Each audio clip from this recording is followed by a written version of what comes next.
ফরচুনের বাসমতি রাইসটা কিনেছিলাম কাচ্চি বানানোর জন্য, কিন্তু কাচ্চি বানানো হচ্ছিলই না, তাই ভাবলাম যে ফ্রাইড রাইস বানাই। তো সবারই ক্রেভিং হচ্ছিল ফ্রাইড রাইস খাবে। এটা হচ্ছে মাঝরাতের রেসিপি। তাই ফার্স্টেই প্যানে পানি গরম করতে দিয়ে এক টুকরো দারুচিনি, তেজপাতা, একটু লেবুর রস আর সামান্য রান্নার তেল ইউজ করি।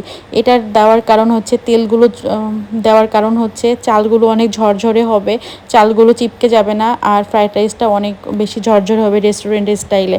দেন আমাদের চালগুলো একদম আমি 85% করে নেই। এই যে মেন ইনগ্রিডিয়েন্টস হচ্ছে রসুন কুচি, পেঁয়াজ কুচি, কাঁচামরিচ কুচি, আর একটু বাদাম, আর সামান্য একটু হচ্ছে চিংড়ি মাছ। তারপর প্যানটা গরম করতে দেই রান্না করার জন্য। এই যে প্যানটা হিট হয়েছে কিনা চেক করি, দেন তারপরে রান্নার তেল দেই। এটা যে যার মতো দেবে পরিমাণ মতো, আমি আমার মতো করে দিয়েছি। দেন ফার্স্টে দিই রসুন কুচি, কারণ পেঁয়াজের থেকে রসুনের স্মেলটা একটু বেশি থাকে, এই জন্য এটা একটু বেশি ভাজা ভাজা করে নেব, একদম ব্রাউন কালার করে নেব। এটা ভাজা ভাজা করে নেওয়ার পরে দিয়ে দিব কাঁচামরিচ কুচি। কাঁচামরিচ কুচি দেওয়ার পরে এটা আর একটু ভেজে নিব। এটা ভেজে নেওয়ার পরে দিয়ে দিব বাদাম, কারণ বাদামটা একটু ভেজে নিলে মুচমুচে হবে, এটা খেতে অনেক ভালো লাগবে।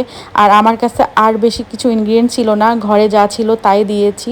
অনেকে ক্যাপসিকাম বা অনেক ভেজিটেবল ইউজ করে, আমার কাছে এত কিছু ছিল না, বাসায় যা ছিল আমার ফ্রিজে আমি সেগুলো ইউজ করেছি। এই যে দিয়েছি পেঁয়াজটা বেশি ব্রাউন করব না, হালকা একটু ভেজে নেব। দেন দিই চিংড়ি মাছ। চিংড়ি মাছটা একটু বেশিক্ষণ থেকে কষে নিয়েছিলাম, তার কারণ চিংড়ি মাছের এটা একটা স্মেল থাকে এই জন্য।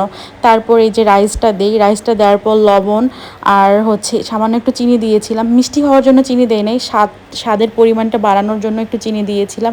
আর এই যে লাস্টে দিয়েছিলাম ডিম দিয়েছিলাম, যেটা ভিডিও ক্লিপ নেওয়া হয় নাই। তিল দিয়েছিলাম, এটা অপশনাল, এটা যার যার পছন্দ মতো এটা দিবেন, বাট আমার কাছে পার্সোনালি অনেক বেশি ভালো লাগে, এই জন্য আমি দিয়েছিলাম। আর এই যে কত ঝরঝরে হয়েছে, একদম রেস্টুরেন্টের স্টাইল, একটার গায়ে একটা পর্যন্ত লাগে নাই, আর চালগুলো ভাঙে নাই, অনেক সুন্দর ছিল। আর সবার কাছ থেকে রিভিউ নিব যে সবার খেয়ে কেমন লাগছে। চলেন শুনি আপুর খেয়ে কেমন লাগছে, আর আমার ছোটো বোনের খেয়ে কেমন লাগছে। সবাই খেয়ে বলছে অনেক ভালো হয়েছে। আপু, তুমি আমার রান্না করা ফ্রাইড রাইস খাচ্ছ, কেমন হয়েছে বলো? খুব ভালো। কেমন হয়েছে? কতটা দিবা 10-এর মধ্যে? 10। রেস্টুরেন্টের মতো হয়েছে? Thank you. শাপা, তুমি বলো ফ্রাইড রাইস কেমন হয়েছে? ইয়াম্মি হয়েছে? ভালো লাগতেছে তোমার কাছে? ঠিক আছে, খাও।